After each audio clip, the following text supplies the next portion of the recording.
Hello everyone. In the last video we have seen how to write index and match function so that if you change any name here it is automatically changing the number here. In this video we're gonna see that. So this 51 number exactly it should highlight that 51. So Tanvika June, that means yeah, this should highlight in some particular color. And I have already posted one video regarding conditional formatting to highlight entire row, and I have given a task for you to highlight entire column. So I hope you have done that one. It is exactly similar to that one here, but we are going to use two conditions. So what exactly mean by that one? So first step in conditional formatting, let's select everything. Yes, I have selected everything and go to the conditional formatting and a new rule and click on use formula.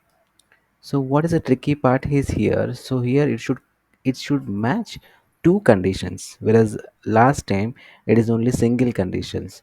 So now, and that is the reason I'm using and it should satisfy two conditions. What are the two conditions is if this names in mixed reference which I'm freezing for column and I'm not freezing for row because it should move around 2, 3, 4, 5 because all my names are available in C column and is equal to this particular name comma, and same cell I'm taking a reference of mixer reference which I'm locking for row because my all my month names are available in row is equal to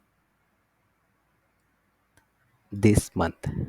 And let's close the bracket and give the format whatever the format you would like to see. I would like to see in yellow color, so that's the reason I've given yellow color. Okay, click on okay. Now you can see that's it, that is done. Now you can change any month here or you can change any name here. It is going to show exactly that particular cell only, and that's it. And we have used the logic of and I hope you understood this one. So please subscribe to my channel for more videos something like this, and if you are not able to understand please comment in the section so that I'll explain with more examples. Thank you.